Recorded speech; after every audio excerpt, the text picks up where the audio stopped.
Halo teman-teman, kembali lagi bersama saya Melvin Valerio di tutorial pengenalan Keseh Hayati dan sekarang kita akan melanjutkan untuk soal nomor 7. Baik, kita lanjutkan ke soal nomor 7. Oke, di sini kita diberi soal, jadi ada sebuah trakea yang memiliki diameter 18 mm, kemudian ada udara yang memiliki kecepatan linear 80 cm per second. Kemudian ini untuk trakea ya.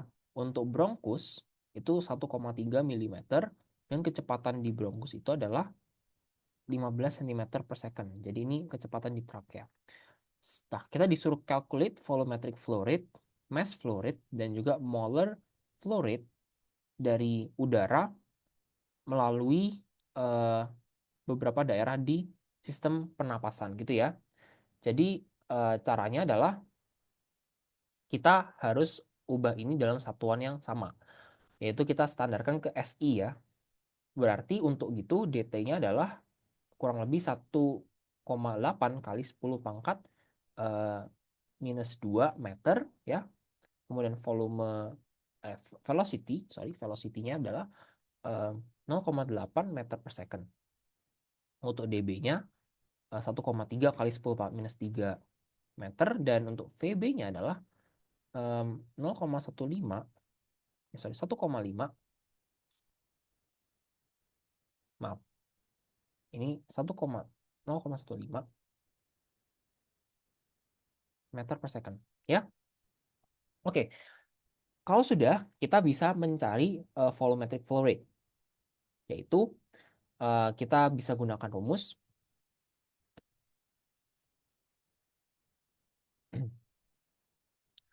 area kali kecepatan ya. Jadi volumetric flow rate itu tidak lain dan tidak bukan adalah debit sebenarnya guys. Oke, kita cari untuk area dari si apa namanya kapiler yang trakea, yaitu kita akan gunakan rumus area dari lingkaran, yaitu uh, pi per 4 d kuadrat kali kecepatan. Berarti pi per 4 kali diameternya kan 1,8 kali 10 pangkat minus 2 kuadrat kali kecepatannya itu 0,8 gitu. Berarti pi kali 1,8 kali 10 pangkat minus 2 kuadratkan kali 0,8 per 4. 0,000203575 meter pangkat 3 per second gitu. Nah, buat F yang satunya adalah ini di trakea, ini buat di bronkus, berarti kali V juga sama pi per 4 D kuadrat kali V, ini buat di bronkus trakea, berarti pi per 4 kali 1,3 kali 10 minus 3 dikuadratkan kali 0,15. Hasilnya itu adalah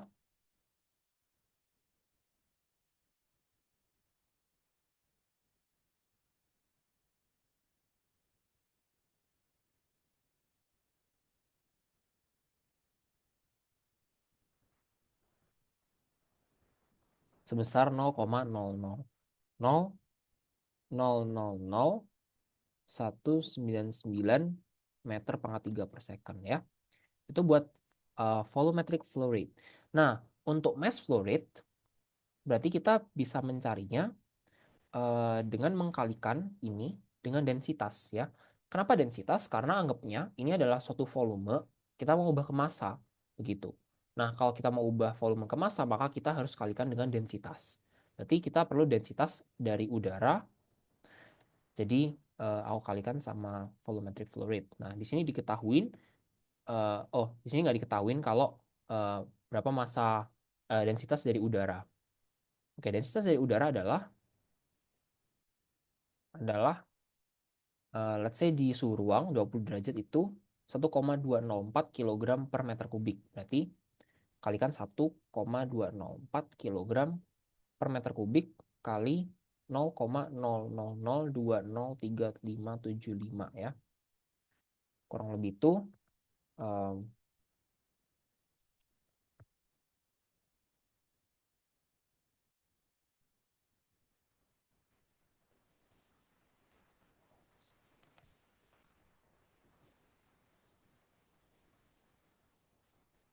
1,104 eh, kilo per sekon ya. Dan massa yang di bronkus itu adalah 1,204 kali 0,0000, nolnya itu 6 kali 199, menghasilkan 0,00000240 kilogram per sekon. Itu ya. Itu buat ini massa mass flow rate-nya. Buat C adalah molar flow rate. Ya udah, berarti kalau gitu bisa kita cari. Nah, ini agak tricky. Kenapa? Karena kita pertama harus cari dulu molecular weight dari si udara. Nah, apa namanya, sebenarnya ini pengetahuan yang perlu kalian tahu kalau udara itu terdiri dari 80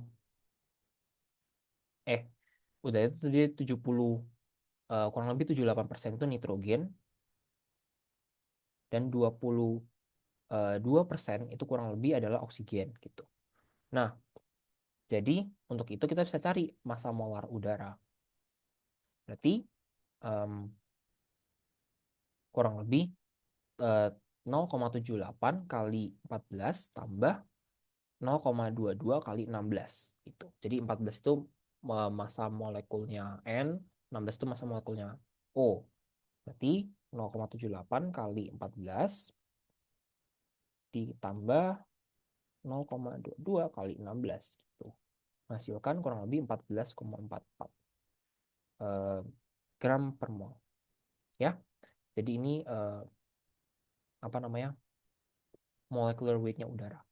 Nah, kalau sudah kita eh sorry, ini N2 sama O2 ya. Maaf, bukan N sama O. Berarti kalau misalnya aku ubah, ini berubah jadi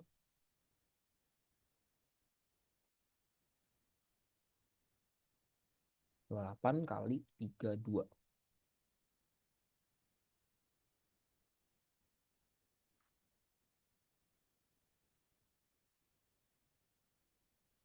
28,88 gram per mol ya. Oke, kalau sudah kita bisa ubah jadi mol flow rate, berarti untuk trachea langsung aja 0,000245104 dibagi sama 28,88. Berarti sebesar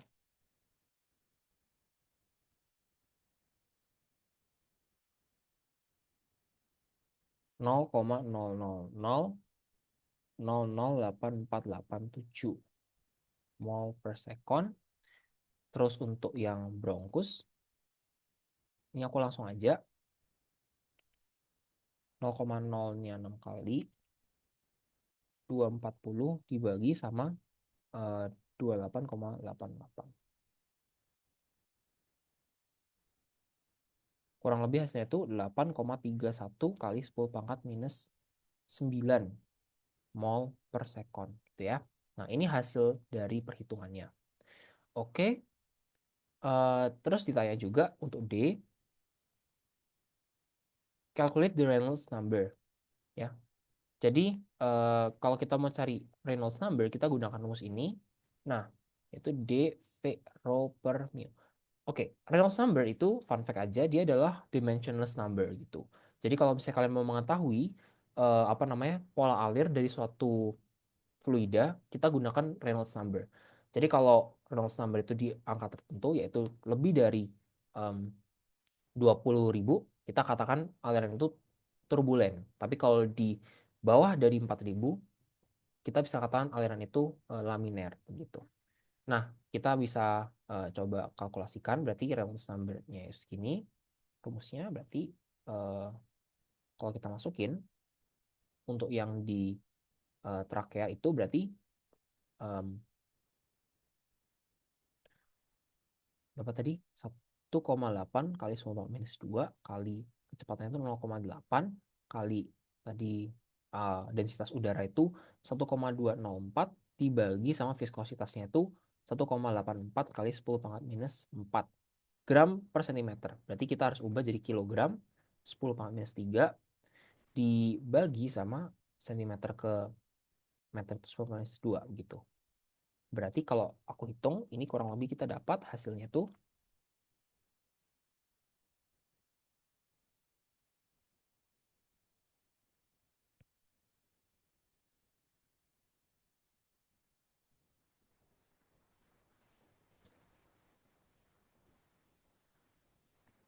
10 pangkat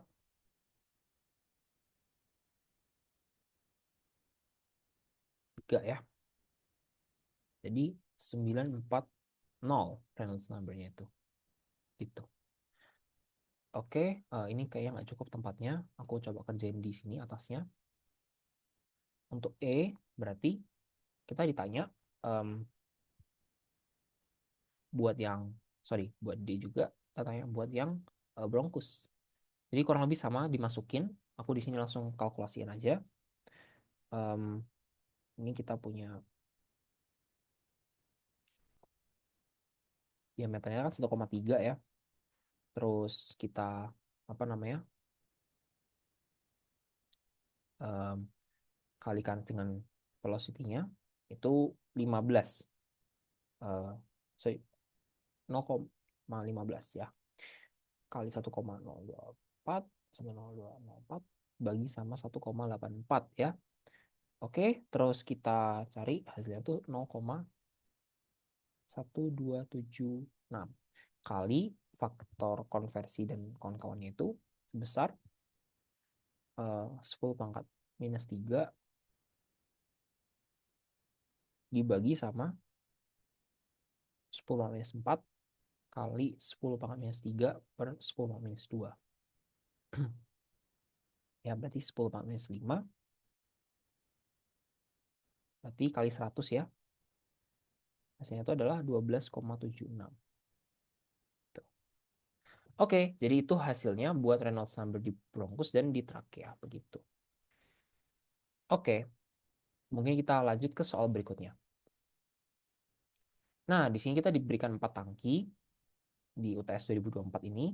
Ada 4 tangki, kalau misalnya terlihat, tangki ini punya ketinggian masing-masing 30 feet, terus ada kelebarannya 10 feet gitu. Ada juga yang 10 feet, 2 feet, 8 feet, 1, dan seterusnya. Nah, kita ditanya berapa apa namanya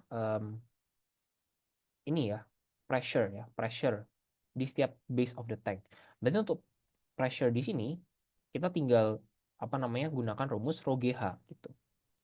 Kalau kalian ingat di fisika dasar kalau mau cari tekanan di bawah permukaan kita gunakan rho GH.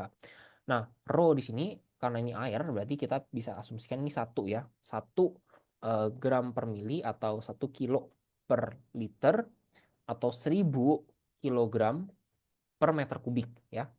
Kalikan dengan gram, gramnya itu gram specific gravity yaitu 9,8 kali H yaitu eh, ketinggiannya berarti 30 feet ya. Berarti kurang lebih berapa itu?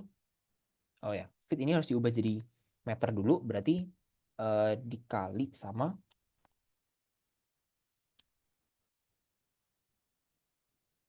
0,3048 ya. Berarti 1000 kali 9,8 kali 30 kali 0,3048 yaitu 89611,2 Pascal ya. Jadi ini semua satunya SI. Jadi itu. Kalau SI satuannya itu Pascal.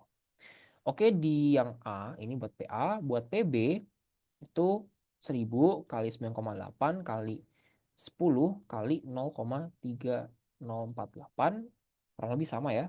1000 kali 9,8 kali 10 kali 0,3048 29870,4 Pascal gitu. Terus buat P eh, eh, ya PC ini PC sama 8 feet berarti 0,3048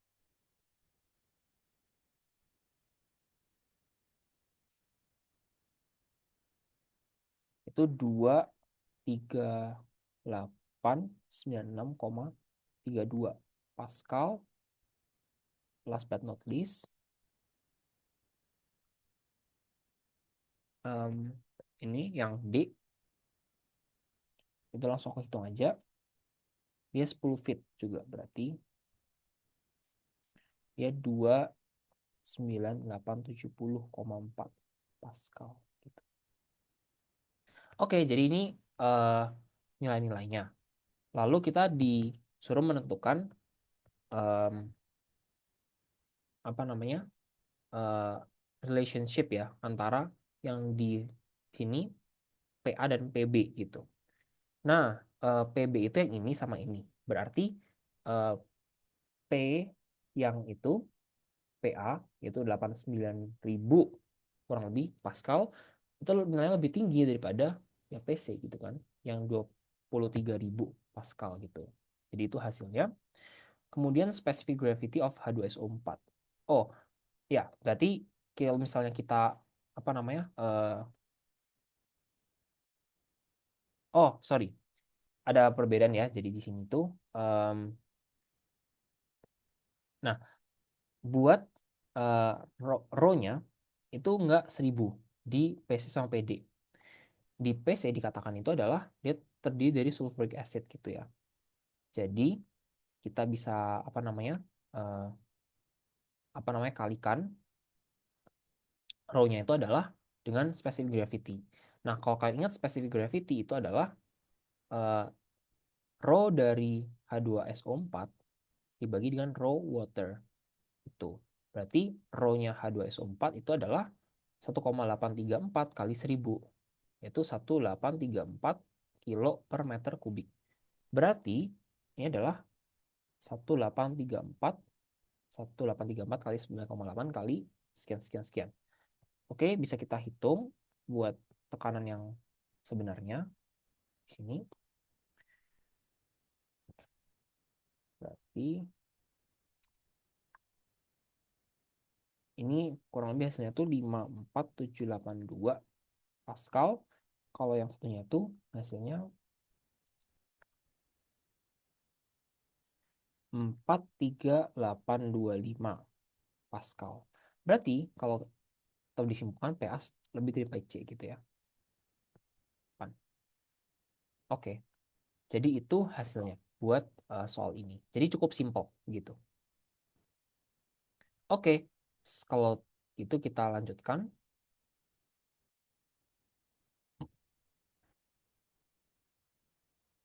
Oke, buat nomor 9,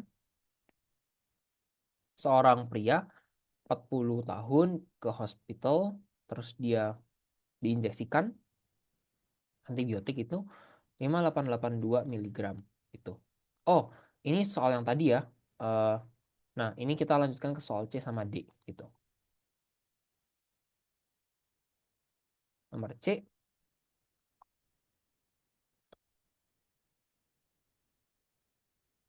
nomor C itu at what rate is the antibiotic eliminated from the body in milligram per minute. Berarti kalau kita melanjutkan yang tadi di soal ini kita tahu kalau misalnya konsentrasi di bodinya itu 0,00158 milimol per mililiter. Jadi kita bisa bilang di sini concentration di tubuhnya itu sekarang adalah 0, tadi itu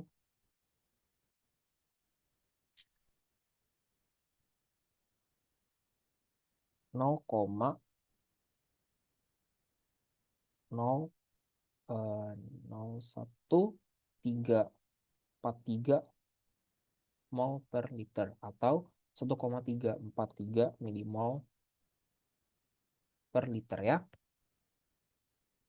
Oke, kalau gitu kita bisa cari untuk sorry, ini tuh tadi 0,00134.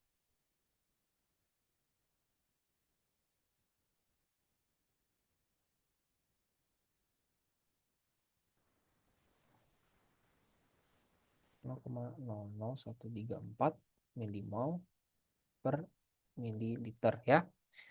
Oke, Kalau gitu kita bisa tentukan untuk em, antibiotic eliminated-nya, berarti kita em, tinggal kalikan dengan clearance rate-nya ya. Jadi clearance rate itu 0,1 liter per menit, berarti ubah menjadi mol ya. Berarti 0,00134 mol per liter dikali sama clearance rate gitu ya, untuk mencari berapa yang dikeluarkan tiap waktunya.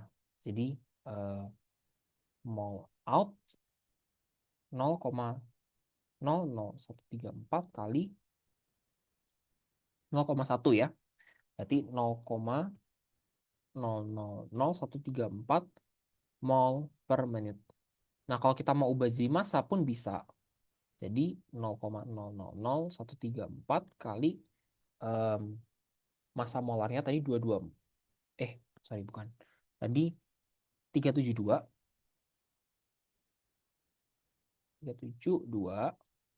yaitu menghasilkan